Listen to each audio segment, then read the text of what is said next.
Hi, this is Eve Christoph, your Love Life Muse, and I'm here to share with you the hottest news. We're on the 5 love languages, and this one is about touch.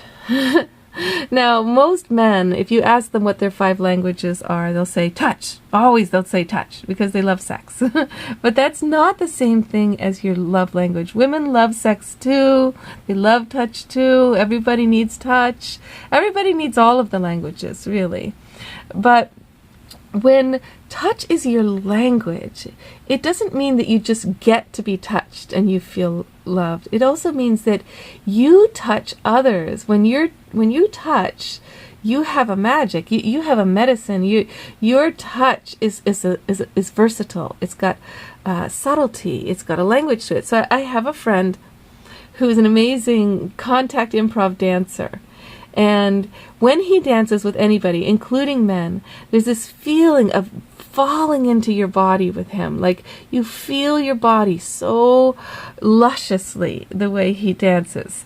And he'll hold your hand or put his arm around you, and everybody feels this. When you see him at any dance, there'll be a cuddle pile around him of men with him or women with him. It doesn't matter the gender. He's a touch person.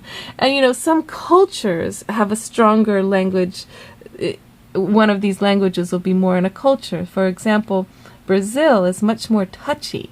So the boys have their arms around each other, even holding hands. I mean, it's like they'll touch all the time. People touch each other's, hold hands when they're talking,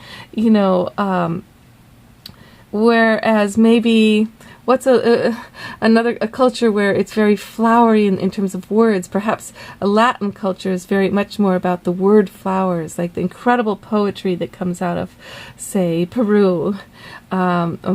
Mexico is got this gorgeous way of celebrating love with passionate words, right?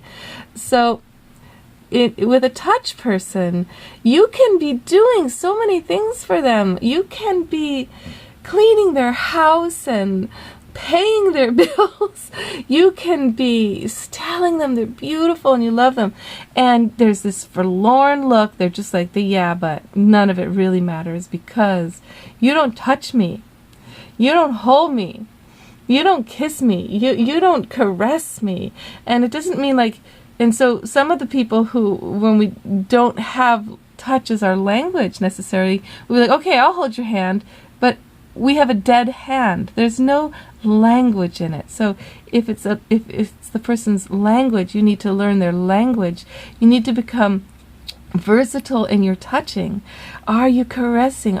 Is there energy in your hand? Is your hand alive? Are you letting emotions come through your heart when you hug them? Are you letting emotions come into your hands? It can be very felt whether or not there's any content to the language of your touch. Why are you touching them? Are you just touching to just make them happy?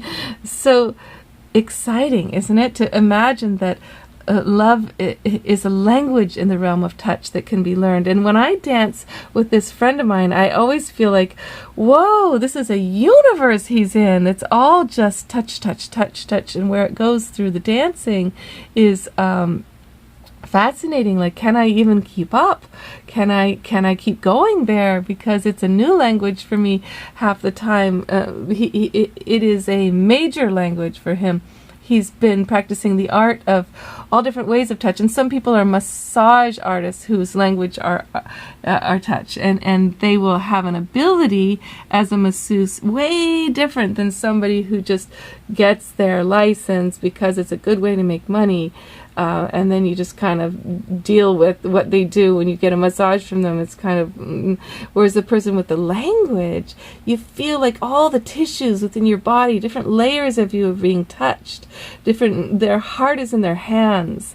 Okay, this is an exciting language to really, really start learning. And there are men who's got this artistry in their hands when they pleasure women, in their lips, in their mouths, and when love.